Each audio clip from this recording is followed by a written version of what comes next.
శాశ్వతమైన ప్రేమతో మనల్ని ప్రేమిస్తున్నారు యేసు ప్రభువారు. మన కొరకు ఆయన సిలువ మీద ప్రాణం పెట్టారు. ఆయన నమ్మిన వారందరికీ ఉచితంగా రక్షణ ఇస్తున్నారు. ఆ ప్రేమ గల యేసు ప్రభువారు త్వరలో వస్తున్నారు రెండోసారి ఈ లోకానికి. ఆయన నమ్మిన వారందరినీ కూడా పరలోకం తీసుకెళ్తారు. ఆ ప్రేమ గల యేసు ప్రభు నామంపేట మిమ్మల్ని అందరినీ కూడా మన కడవరి కాలం కార్యక్రమానికి ఆహ్వానిస్తున్నాను. ప్రియ సోదరి సోదరులారా, మనము బైబిల్ గ్రంథం నుండి ఒక ప్రత్యేకమైన అంశాన్ని ధ్యానిస్తున్నాం. అది మరణించిన వారు మరలా తిరిగి బ్రతుకుతారా అనే అంశాన్ని బైబిల్ గ్రంథం నుంచి ధ్యానిస్తున్నాం. ఇది 10వ ఎపిసోడ్. ఇంకా అనేకమైన విషయాలు ఉన్నాయి కనుక వచ్చే ఎపిసోడ్లో కూడా మరికొన్ని విషయాలు మనం నేర్చుకోబోతున్నాం బైబిల్ గ్రంథం నుంచి. ప్రార్థన చేసుకుని ఈ యొక్క 10వ ఎపిసోడ్లో మనం కొనసాగబోతున్నాం. ప్రార్థన. పరిశుద్ధ ప్రేమ గల మా తండ్రి, మమ్మల్ని, మా కుటుంబాన్ని, మా సంఘాలను మీరు ప్రేమించి మీ యొక్క బైబిల్ గ్రంథం నుంచి మేమందరం కూడా మరణించిన వారు మరలా తిరిగి బ్రతుకుతారా అనే అంశాన్ని ధ్యానించే కృపను మాకు అనుగ్రహిస్తున్నారు. ఈ 10వ ఎపిసోడ్లో కూడా మీ కృపను మాకు అనుగ్రహించి ఈ వాక్యాన్ని ఎవరైతే వీక్షిస్తున్నారో వారి కుటుంబాలని, వారిని ప్రత్యేకంగా దీవించండి. ఈ పరిచర్య ముందు కొనసాగడానికి ఎవరైతే సహకరిస్తున్నారో వారందరినీ కూడా ప్రత్యేకంగా ఆశీర్వదించండి. పరిశుద్ధాత్మతో మమ్మల్ని నింపండి ప్రభువా. పరలోకపు జ్ఞానాన్ని మాకు ప్రసాదించి ఈ లోతైన మర్మాలు బైబిల్ గ్రంథం నుండి మేము నేర్చుకుని మీకు యోగ్యమైన కుమారులుగా, కుమార్తెలుగా ఈ కడవర కాలంలో జీవించే కృప దయచేయమని యేసు ప్రభు వారి పరిశుద్ధమైన నామమును బట్టి ప్రార్థిస్తున్నాను తండ్రి. ఆమేన్. ప్రియ సోదరి సోదరులారా, ఇది ఈ 10వ ఎపిసోడ్లో యేసు ప్రభు నమ్ముకొని ఎవరైతే మరణిస్తారో వారు మన కుటుంబ సభ్యులు, మన స్నేహితులు, మన బంధువులు, మన సంఘ సభ్యులు, వారిని మనం పరలోకం వెళ్ళిన తర్వాత వారిని గుర్తించగలమా? మనలో అనేక మందికి ఈ యొక్క ప్రశ్నలు ఉన్నాయి. నమ్ముకుని ఎవరైతే మరణిస్తారో వారు మనం పరలోకం వెళ్ళిన తర్వాత ఎప్పుడు వెళ్తాం? యేసు ప్రభు రెండవ రాకడ దినాన వెళ్ళినప్పుడు వారిని మనము గుర్తించే అవకాశం ఉంటుందా? గుర్తించగలమా?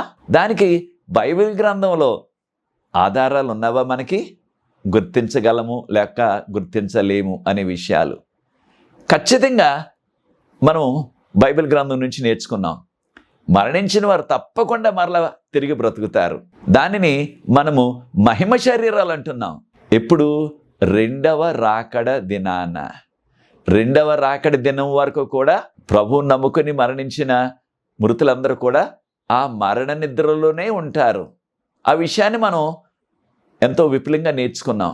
అయితే ప్రియ సోదరి సోదరులారా, పరలోకం వెళ్ళిన తర్వాత ప్రభువుని నమ్ముకుని మరణించిన మన కుటుంబ సభ్యులు, మన బంధువులు, మన స్నేహితులు, మన సంఘ సభ్యులు, మన గ్రామస్తులు, మనకు తెలిసిన వారు, మన తోటి పనివారు, ఎవరినైనా సరే మనం గుర్తించే అవకాశం ఉంటుందా? అంటే బైబిల్ గ్రంథంలో తప్పకుండా వారిని మనము గుర్తించవచ్చు. వారిని మనం గుర్తించవచ్చు.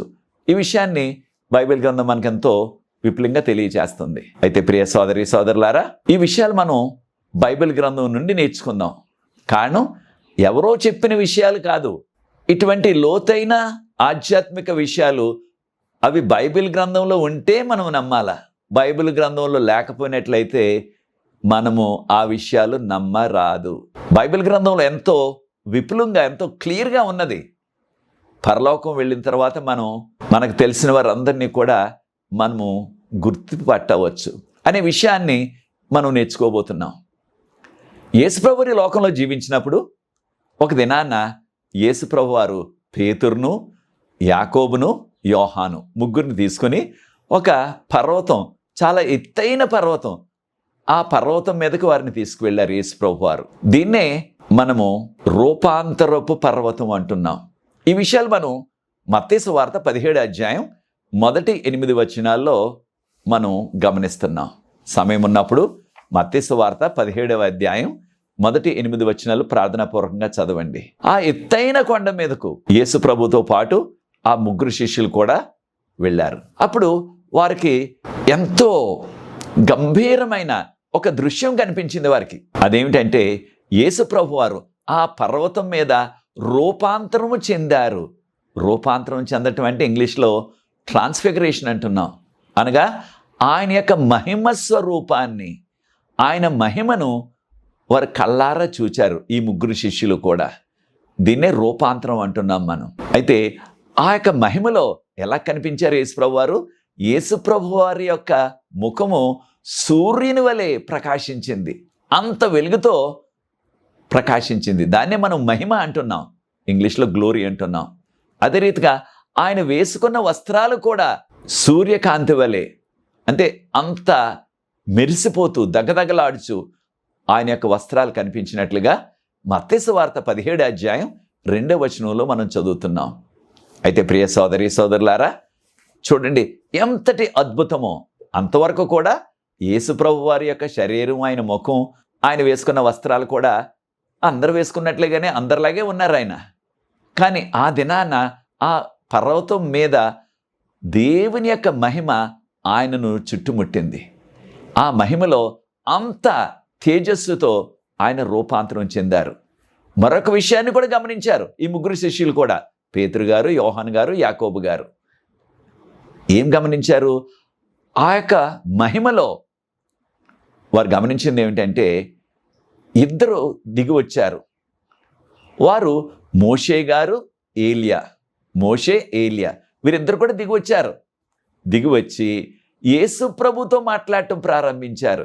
ఏం మాట్లాడారో వీరు వినలేకపోయారు, కానీ మాట్లాడటం వారికి కనిపించింది. కారణం వారు కూడా మహిమతోనే దిగి వచ్చారు. అంటే వారు కూడా మహిమ శరీరాలతోనే ఉన్నారు. యేసు ప్రభు యొక్క మహిమతో నింపబడ్డారు కనుక ఆయనతో మాట్లాడారు. ఈ విషయాన్ని మనం మత్తయి సువార్త 17వ అధ్యాయం 3వ వచనంలో చదువుతున్నాం. అయితే ప్రియ సోదరి సోదరులారా, అంతవరకు కూడా మోషే గారు ఎక్కడున్నారు, ఏలియా గారు ఎక్కడున్నారు అంటే, ఖచ్చితంగా బైబిల్ గ్రంథం మనకు బోధిస్తున్నది ఏమిటంటే, మోషే గారు, ఏలియా గారు పరలోకంలో ఉన్నారు. పరలోకంలో నుంచి వారు దిగి వచ్చారు. కారణం యేసు ప్రభు కాలానికి, ఆ శిష్యుల కాలానికి మోషే గారు కానీ, ఏలియా గారు కానీ ఈ భూమి మీద ఎక్కడా లేరు. వారు పరలోకంలోనే ఉన్నారు. అయితే పరలోకం ఎలా వెళ్ళారు అనే విషయాన్ని కూడా క్లుప్తంగా బైబిల్ గ్రంథం నుండి మనం నేర్చుకోబోతున్నాం. ప్రియ సోదరి సోదరులారా, ప్రభువారు చెప్పారు మోషేతో. మోషే గారు ఇశ్రాయేలీలను 40 సంవత్సరాలు నడిపించారు. ఆ ఈజిప్ట్ నుంచి కానాను సరిహద్దుల వరకు, కానాను బోర్డర్ వరకు నడిపించారు. ప్రభువారు అన్నారు, మోషే నీవు ఈ పర్వతం మీదకి ఎక్కిరా అనగానే, ఏ పర్వతం? ఆ పర్వతం పేరు కూడా చెప్పారు ప్రభువారు, నీబో దాని పేరు. ఇంకొక పేరు కూడా ఉన్నది, పిస్గా. నీబో కానీ పిస్గా, 2 పేర్లు ఉన్నాయి దానికి. 2 పేర్లు కూడా ఉన్నది ఒకే పర్వతం. ఈనాటికి కూడా ఉన్నది ఆ పర్వతం. ఎక్కడ? యోర్దాను అనే దేశంలో. ఇది యోర్దాను నదికి యువతలు ఉన్నది. యోర్దాను నది దాటితే అవతలకు వెళితే అదే ఇశ్రాయేలీ దేశం. ఈనాటికి కూడా ఉన్నది. ఆ యొక్క పర్వతాన్ని ఎక్కారు మోషే గారు. ప్రభువారు చెప్పారు, మోషే నీవు ఇక్కడ మరణిస్తావు అన్నారు. అప్పుడు దేవుడు మోషే గారికి ఇశ్రాయేలీ దేశం అంతా కూడా ఆ పర్వతం ఎత్తైనది కనుక ఆ ఎత్తైన పర్వతం మీద నుంచి ఇశ్రాయేల్ దేశం అంతా కూడా కనిపిస్తుంది. అది చూచారు ఆయన. చూచిన తర్వాత అక్కడే మరణించారు. మరణిస్తే మరి ఆయన సమాధి చేయడానికి ఎవ్వరూ లేరు అక్కడ. కారణం ఇశ్రాయేలీలందరూ కూడా పర్వతం క్రింద ఉన్నారు. అంటే ఆ పర్వతం యొక్క దగ్గరే ఉన్నారు. ఎవరు కూడా పైకి ఎక్కి రాలేదు. కనుక ఎవరు సమాధి చేశారు మోషే గారిని? దేవుడు, దేవదూతలే సమాధి చేశారు. ఈ విషయాన్ని నా మాటలు కాదు, ద్వితీయోపదేశకాండం 34వ అధ్యాయం 5-6 వచనాల్లో దేవుడు, దేవదూతలే మోషే గారి యొక్క శరీరాన్ని సమాధి చేశారు. ఎంతటి భాగ్యమో చూడండి. అనగా దేవుని నమ్ముకున్న భక్తులంటే దేవునికి ఎంతటి ప్రేమ, ఎంతటి గౌరవమో చూడండి. చనిపోయాడు కదా, విడిచిపెట్టేసి వెళ్ళిపోవచ్చు. ఏయో పక్షులు తినేస్తాయి తర్వాత ఆయన యొక్క శరీరాన్ని, లేక ఏదో అడవి జంతువులు తినేస్తాయి అని ఆయన విడిచిపెట్టేలేదు సుమా. ఆయనే సమాధి చేశారు. బైబిల్ గ్రంథం ఈ విషయాన్ని కూడా మనకు బోధిస్తుంది. మరలా దేవుడు దిగి వచ్చారు. ఎప్పుడు అనే విషయం మనకు చెప్పబడలేదు. ఎవరు దిగి వచ్చారు? మిఖాయేలు దిగి వచ్చారు. మిఖాయేలుతో పాటు తక్కిన దూతలు కూడా వచ్చారు. మిఖాయేలు ఎవరు? మిఖాయేలు అనే పేరుకు అర్థం ఏంటంటే మహోన్నతుడగు దేవుని వంటి వాడు అని అర్థం. మహోన్నతుడగు దేవుని వంటి వారెవరు? ఈ విశ్వంలోకి ఎవ్వరూ లేరు, ఒక్కరే. ఆయనే కుమారుడైన దేవుడు. ఆయన్నే మనం క్రొత్త నిబంధనలో యేసు క్రీస్తు అని పిలుస్తున్నాం. మిఖాయేల్ అనే ఆ యొక్క పేరు దేవునికి ఉన్న పేర్లలో ఒక పేరు అన్నమాట. మిఖాయేలు యేసు ప్రభుకున్న నామాలన్నిటిలో కూడా ఒక నామము మిఖాయేలు. మహోన్నతుడగు దేవుని వంటి వాడు. ఆయన దిగొచ్చారు, ఆయనతో పాటు దేవదూతలు దిగొచ్చారు. ఎప్పుడైతే వారు దిగొచ్చారో దేనికి?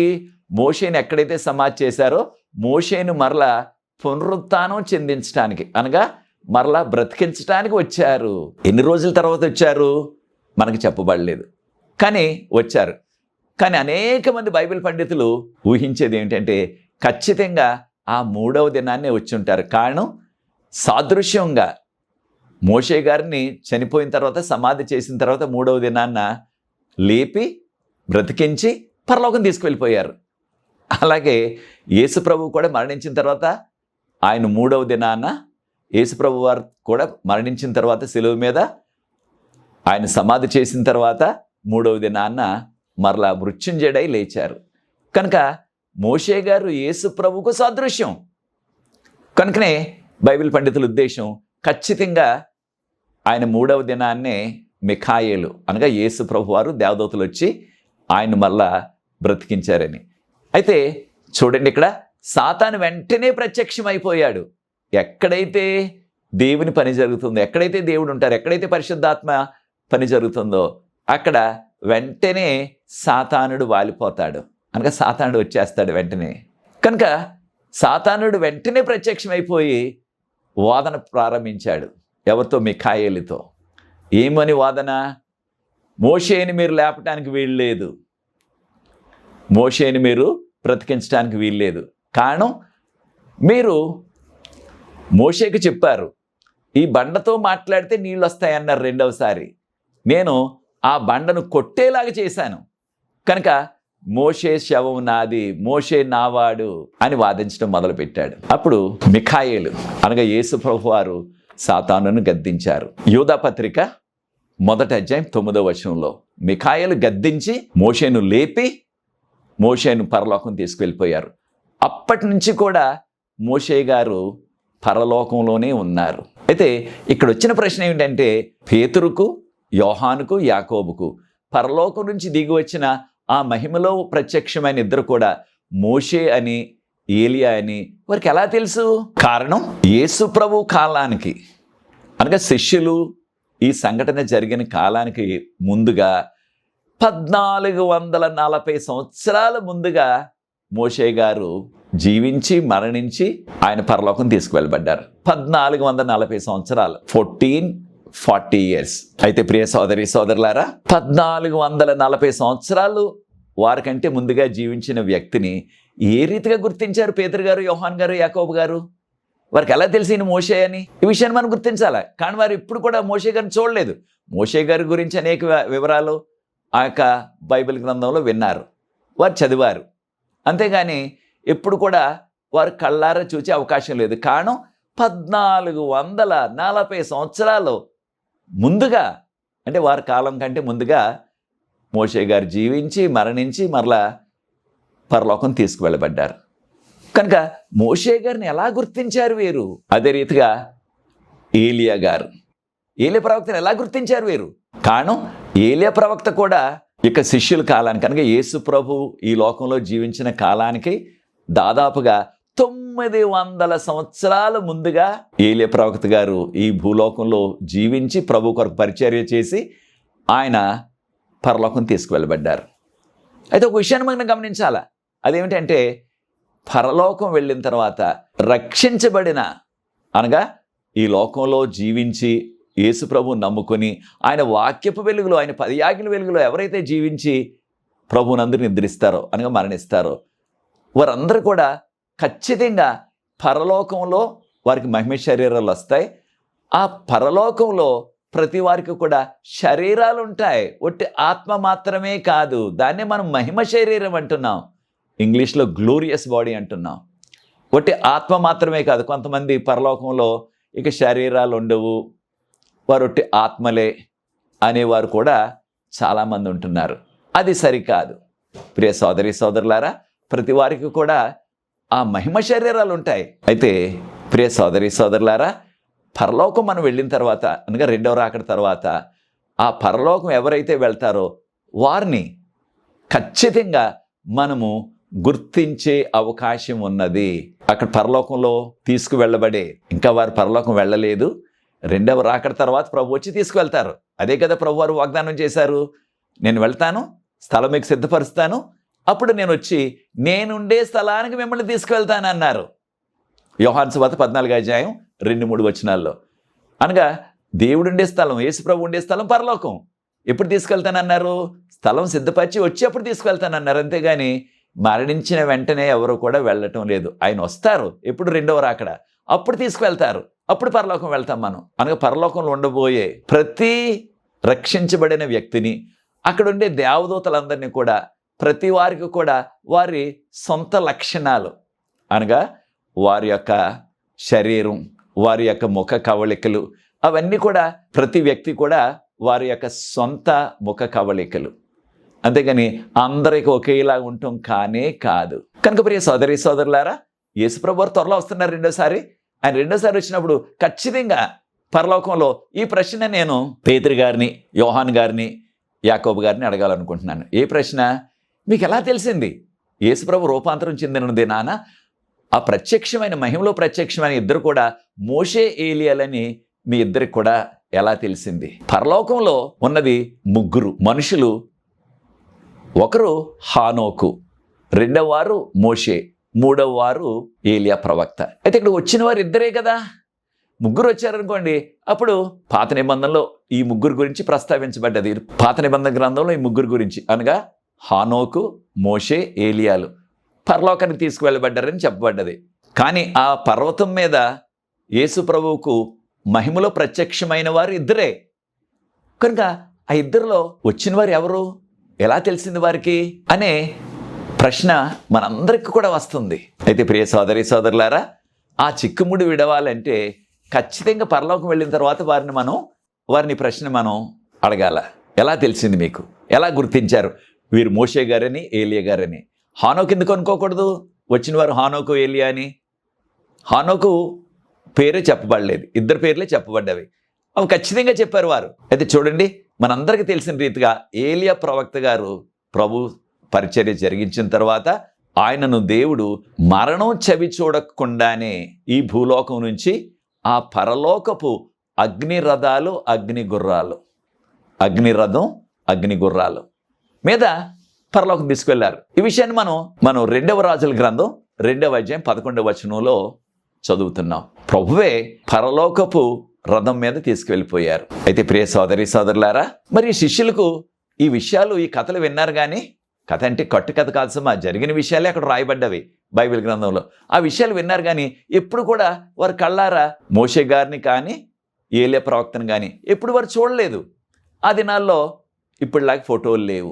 ఆ దినాల్లో ఏ రకంగా కూడా ఎవరు కూడా వేసిన చిత్రాలు లేవు. కనుక వారికి ఎలా తెలిసిందంటే ఖచ్చితంగా ప్రభువే బయలుపరిచారు వారికి. అయితే ప్రియ సోదరి సోదరులారా, ఒక విషయాన్ని మనం గమనించాలి. అదేమిటంటే, ఎప్పుడైతే ఈ ముగ్గురు శిష్యులు కూడా మోషే, ఏలియాలు వారు వచ్చి యేసు ప్రభుతో మాట్లాడటం చూచారో, పేతురు గారు అన్నారు, ప్రభువా, ఇక్కడ ఈ పర్వతం మీదే 3 పర్ణశాలలు కడతాను నేను. ఒకటి మీకు, అనగా యేసు ప్రభువుకు, రెండవది మోషే గారికి, మూడవది ఏలియా ప్రవక్త గారికి. 3 కడతాను, ఇక్కడే ఉందాం మనం అంటే. పేతురు గారికి చాలా సంతోషం అయిపోయింది. కారణం, ఇది ఎంతో దీవించబడ్డ స్థలం కనుకనే యేసు ప్రభు వారు మహిమతో నింపబడ్డారు. పరలోకం నుంచి మహిమలో మోషే గారు, ఏలియా గారు దిగొచ్చారని. అప్పుడు యేసు ప్రభు వారు పేతురు తానొచ్చు కదా, పేతురు నువ్వు కొంచెం పొరపడ్డావు, వచ్చిన వారు హానోకు, ఏలియా, మోషే కాదు అని చెప్పొచ్చు కదా అని చెప్పలేదు. లేకపోయినట్లయితే పేతురు నువ్వు కొంచెం పొరపడ్డావు, వచ్చిన వారు మోషే గారు, హానోకు గారు అనొచ్చు కదా, అనలేదు. అంటే ఖచ్చితంగా పేతురు గారు గుర్తించినది 100% అది నిజం, అది రైటే. కారణం మోషే గారు, ఏలియా గారు. కనుకనే యేసు ప్రభు వారు ఏ విధంగా కూడా దాన్ని సరిచేయలేదు, ఖండించలేదు. కారణం పేతురు గారు గుర్తించిన గుర్తింపు అక్షరాల 100% నిజమే. కనుక ప్రియ సోదరి సోదరులారా, ఇక్కడ చూడండి ఎలా గుర్తించారంటే ఖచ్చితంగా ప్రభువే బయలుపరిచారు. కనుక పరలోకం వెళ్ళిన తర్వాత మనం కూడా మన యొక్క కుటుంబ సభ్యులు, మన స్నేహితులు, మన బంధువులు, మన సంఘ సభ్యులు, మనకు తెలిసిన వారు ఎవరైనా సరే వారు విశ్వాసంగా ఈ లోకంలో జీవించి ఈ లోకయాత్ర ముగించి ప్రభువునందు నిద్రించినట్లయితే ఖచ్చితంగా మహిమ శరీరాలతో పరలోకంలో రెండవ రాకడలో ఎత్తబడతారు. అప్పుడు వారందరినీ కూడా గుర్తించే అవకాశం. దానితో పాటు మనం కూడా ఆ పాత నిబంధన గ్రంథంలో జీవించిన భక్తులు ఎవరైనా సరే, ఉదాహరణకు అబ్రహాం గారు, ఉదాహరణకు ఈ మోషే గారు, ఈ ఏలియా ప్రవక్త గారు, తక్కిన ప్రవక్తలు, యెషయా ప్రవక్త, దానియేలు ప్రవక్త, ఇర్మియా ప్రవక్త, ఈ ప్రవక్తలందరూ కూడా వారందరినీ కూడా ప్రభు మనకు పరిచయం చేస్తారు. వారందరినీ కూడా గుర్తించి వారితో కలకాలం మనం జీవించే అదృష్టం కలుగుతుంది. ఎంతటి గొప్ప అవకాశమో చూడండి. ఒట్టి మన బంధువులు, స్నేహితులు మాత్రమే కాదు, ఒట్టి పాత నిబంధనలో భక్తులే కాదు, క్రొత్త నిబంధనలో భక్తులు కూడా. అదే రీతిగా మనం చదువుతున్న ఈ శిష్యులందరూ కూడా, పౌలు గారు, రకరకాల భక్తులందరూ కూడా వారందరినీ కూడా కలుసుకుని ఉండటానికి, వారిని గుర్తించటానికి చూచారా దేవుడు మనకు అవకాశం ఇస్తారు. అయితే ఎంతమంది ఉంటారు పరలోకంలో అంటే ఖచ్చితంగా ఎవరు లెక్కించలేనంత మంది ఉంటారు. ప్రకటన గ్రంథం 7:9 నా మాటలు కాదు, దేవుని మాటలు. ఎవరు కూడా లెక్కించలేనంత మంది పరలోకంలో రక్షించబడతారు. వారందరూ ఉంటారు. ఎక్కడి నుంచి వస్తారు వారు? ప్రతి దేశాన్ని నుంచి, ప్రతి ఒక్క తెగ నుంచి, అంటే ప్రతి ట్రైబ్ నుంచి, ప్రతి భాష నుంచి. మన భాషలో చెప్పుకోవాలంటే, మన ప్రాంతంలో చెప్పుకోవాలంటే ప్రతి ఒక్క సామాజిక వర్గం నుంచి వారు వస్తారు. అయితే దేవుని యొక్క ఆశ్చర్యకార్యాలు చూడండి. ప్రతి వ్యక్తి కూడా ప్రత్యేకమైన లక్షణాలు, వారి ముఖ కవళికలు, వారి యొక్క రూపు, ప్రతి వారిది కూడా ఖచ్చితంగా డిఫరెంట్గా ఉంటుంది. అంటే ఖచ్చితంగా తేడా ఉంటుంది. అంటే అందరూ ఒకలాగే ఉండరు. మనం గమనిస్తాం, కవలలు అబ్బాయిలైనా అమ్మాయిలైనా సరే సామాన్యంగా మనకి వారిని గుర్తించడం కష్టమైపోతుంది. ఎవరు పెద్దవారు, ఎవరు చిన్నవారు ఆ కవలలు ఉన్నట్లయితే, కవల పిల్లలు ఉన్నట్లయితే. కానీ తల్లి మాత్రం ఎప్పుడు కూడా పొరపడదు. తల్లికి ఖచ్చితంగా తెలుస్తుంది ఎవరు పెద్దవారు, అందులో ఎవరు చిన్నవారు, కవలలు అయినా సరే. మనం ఎవరు పెద్దవారు, ఎవరు చిన్నవారు మనకి చాలా తబ్బిప్పు పడిపోతుంటాం. అయితే తల్లికి ఏ విధమైన అనుమానం లేదు, ఖచ్చితంగా దాన్ని గుర్తిస్తుంది. అంటే దానికి కారణం కవలలలో కూడా ఖచ్చితంగా గుర్తించగల ప్రత్యేకమైన లక్షణాలు ఉంటాయన్నమాట. అదే రీతిగా మనకి నిపుణులు చెప్పేది ఏమిటంటే, ప్రపంచంలో ఎవరు వేలుముద్ర తీసుకున్నప్పటికీ ప్రతి వారి యొక్క వేలుముద్ర కూడా ఖచ్చితంగా అది సపరేట్గా, అంటే అది ప్రత్యేకంగా ఉంటుంది. ఒకరితో ఒకరికి పోలికలు ఉండవని చెప్తున్నారు. చూచారా ప్రియ సోదరి సోదరులారా, ఇదంతా కూడా దీనివలన దేవుడు ఎంతో జ్ఞాని. ఆయన యొక్క సృష్టిలో ప్రతి వ్యక్తి కూడా ప్రత్యేకమైన వ్యక్తి. ఆయన యొక్క సృష్టిలో, ఆయన యొక్క దృష్టిలో ఒక ప్రత్యేకించిన వ్యక్తి. అదే రీతిగా యేసు ప్రభువారు ఈ లోకంలో జీవించినప్పుడు తన యొక్క స్నేహితుడైన లాజరు గారు మరణించారు. ప్రభువారు అక్కడ లేరు. అది నాన్న అందరు చేసినట్లుగానే సాయంత్రానికి సమాధి చేసేశారు. 4 దినాలు అయిపోయింది సమాధి అయిపోయిన తర్వాత. అప్పుడు వచ్చారు యేసు ప్రభువారు. ఆయన కబురు పెట్టారు, అయినప్పటికీ యేసు ప్రభువు రాలేదు. లాజర్ను సమాధి చేసి 4 దినాలు అయిపోయింది. అప్పుడు వచ్చారు యేసు ప్రభువారు. అప్పుడు వచ్చి ఆ సమాధి ఎక్కడుందో చూడటానికి వెళ్తానన్నారు. అప్పుడు వారందరూ కూడా తీసుకువెళ్ళారు. వెళ్ళిన తర్వాత ప్రభువారు అన్నారు, ఈ యొక్క సమాధికి అడ్డుగా పెట్టిన ఆ పెద్ద బండరాయి, ఆ పెద్ద రాయి దాన్ని తొలగించమన్నారు. అప్పుడు మార్తమ్మ గారు అన్నారు, లాజర్ గారి సహోదరి అన్నది, అయ్యా చనిపోయే సమాధి అయిపోయి 4 దినాలు అయిపోయింది, ఇప్పటికీ ఆ యొక్క శవం చాలా దుర్వాసన వస్తూ ఉంటుంది. ఈ విషయాన్ని మనం యోహాను సువార్త 11:39 చదువుతున్నాం. నిజమే, సమాధి అయిపోయిన తర్వాత ఇక ఆ శవం దుర్వాసన వచ్చేస్తుంది. యేసు ప్రభువు పట్టుబట్టి ఖచ్చితంగా ఈ యొక్క సమాధి రాయిని తొలగించమన్నారు. అనగా ఆ సమాధి లోనకు వెళ్ళటానికి ఆ రాయి అడ్డు పెట్టారనమాట. దాన్ని తొలగించమన్నారు. వారు తొలగించారు. తొలగించినప్పుడు యేసు ప్రభువు వారు కన్నులెత్తి ఆకాశం వైపు ప్రార్థించి అప్పుడు అన్నారు అని ఆజ్ఞాపించారు. ఎప్పుడైతే లాజరు లెమ్ము బయటకు రా అన్నారో వెంటనే 4 దినాల నుంచి సమాధిలో ఉన్న వ్యక్తి బ్రతికి లేచి తనకు తానే బయటకు వచ్చేసాడు. చూచారా ఎంతటి అద్భుతమో. అప్పుడు ఆయన వచ్చేసిన తర్వాత ఆయనకు కట్టిన కట్టులన్నీ కూడా ఈ ప్రేత వస్త్రాలు తీసేయమన్నారు. ప్రభువారు తీసేశారు.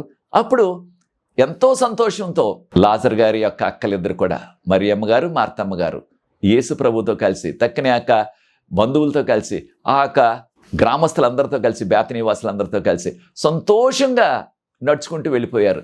అప్పుడు లాజర్ను తన సహోదరులు ఇద్దరు కూడా, మరియమ్మ గారు, మార్తమ్మ గారు, ఆ గ్రామస్తులందరూ కూడా గుర్తించారా?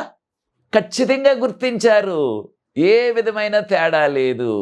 అదే రీతిగా ఆ గ్రామస్తులందరూ కూడా గుర్తించారు. ఎవరు కూడా బ్రతికాడు కానీ లాజర్లాగా లేడు, కాస్త తేడా ఉందా ఆయనలో, ఆయన లాజరేనా అనే ప్రశ్న ఎవ్వరికీ లేదు. 100% ఆయన లాజర్ గారు ఆయన గుర్తించారు. మరుసటి దినాన ఆయన యొక్క సహోదరులు ఇద్దరు కూడా పెద్ద విందు చేశారు. ఆ విందులో యేసు ప్రభు వారితో లాజర్ గారు తక్కిన వారు ఆ యొక్క బల్ల మీద కూర్చుని భోజనం చేశారు. యోహాను సువార్త 11, 12 అధ్యాయుల్లో ఈ విషయాలు మనం చదువుతున్నాం. ప్రియ సోదరి సోదరులారా, అనేక మంది ఆ చుట్టుపక్కల ప్రాంతాలన్నింటి నుంచి కూడా, యెరూషలేము నుంచి కూడా లాజర్ను చూడటానికి వచ్చారు. కానీ వారందరూ కూడా గుర్తించారు. అదే రీతిగా పౌలు గారు రాస్తూ ఏమంటున్నారు చూడండి, 1 కొరింథీయులకు రాసిన పత్రిక 13 అధ్యాయం 12వ వచనంలో, నన్ను మీరు చూస్తున్నారు ప్రస్తుతం, ఇది ఒక అద్దంలో చూచినట్లుగానే ఉన్నది, కానీ ఒక దినాన్న నన్ను ఈనాడు ఏ రీతిగా ఉన్నానో ఆ రీతిగానే మీరు నన్ను చూడబోతున్నారు. ఎప్పుడు? ఆ పరలోకంలో. అనగా పరలోకంలో ఇక ఈ లోకంలో ఉన్న ఆ వృద్ధాప్యం కానీ, కుంటితనము, గుడ్డితనము, మోగతనము, ఎటువంటి అంగవైకల్యం, ఇక అవేవి కూడా ఉండవు మహిమ శరీరాల్లో. కానీ మహిమ శరీరాలతో ఆ పరలోకంలో ప్రతి వారిని కూడా మనం గుర్తించగలం. ఎంతటి గొప్ప సంతోషం చూడండి. ఈ పాపలోకంలో పాపం వలన అనేకమైన అంగవైకల్యాలు, అనేకమైన మచ్చలు మనకు ఉండొచ్చు మన యొక్క శరీరం మీద. కానీ మహిమ శరీరాలకి ఇక అవేవి కూడా అడ్డు ఉండవు. మహిమ శరీరాలకి ఇంకా అవేవి కూడా ఆటంకాలు ఉండవు. అయినప్పటికీ ఆ మహిమ శరీరాలతో కూడా మనము కలకాలం గుర్తించడానికి, 1 రోజు 2 రోజులే కాదు, మా పరలోకం వెళ్ళిన తర్వాత కలకాలం వారు గుర్తించడానికి, వారితో మాట్లాడటానికి మనకు అవకాశం ఉంటుంది. ఎంత ధన్యత! ఆ ధన్యత నీకు కావాలంటే ప్రియ సోదరి సోదరుడా, నాతో ఏకీపించండి, ప్రార్థించి ఈ యొక్క 10వ ఎపిసోడ్ ముగిస్తాను. అనేకమైన విషయాలు ఉన్నాయి ఇంకా. ఉదాహరణకు పరలోకంలో మనకు పేర్లు ఉంటాయా? ఏ పేరు ఉంటుంది మనకి? ఇప్పుడు మనకున్న పేరే ఉంటుందా? పేరు మారుస్తారా? ఆ విషయాలు కూడా వచ్చే ఎపిసోడ్లో, 11వ ఎపిసోడ్లో మనం నేర్చుకోబోతున్నాం బైబిల్ గ్రంథం నుంచి. ప్రార్థన చేసుకుని ఈ యొక్క 10వ ఎపిసోడ్ ముగిస్తాను. ప్రార్థన. పరిశుద్ధ ప్రేమ గల మా తండ్రి, మీకు స్తుతులు, స్తోత్రాలు, వందనాలు చెల్లిస్తున్నాం. మరణించిన ప్రతి వారు, మిమ్మల్ని ఎవరైతే నమ్ముకుని మరణిస్తున్నారో వారందరికీ కూడా మహిమ శరీరాలు వస్తాయి, నిత్య జీవం వస్తుంది అని మేము మీ వాక్యం నుంచి నేర్చుకున్నాం ప్రభా. దానితో పాటు పరలోకంలో కలకాలం కూడా అందరినీ కూడా గుర్తించే ఆ అవకాశం కూడా మాకు ఇస్తారని మీ వాక్యం నుంచి నేర్చుకుంటున్నా. మీకు వందనాలు చెల్లిస్తున్నా. ఈ వాక్యాన్ని వీక్షిస్తున్నా ప్రతి వ్యక్తిని ఆశీర్వదించి ఈ పరిచర్య ముందుకు కొనసాగడానికి ఎవరైతే సహకరిస్తున్నారో వారందరినీ కూడా ప్రత్యేకంగా దీవించవలసిందని, మీ కృపాసన్నిధి మాతో ఉంచమని యేసు ప్రభువు వారి పరిశుద్ధమైన నామమును బట్టి ప్రార్థిస్తున్నాను తండ్రి. ఆమేన్.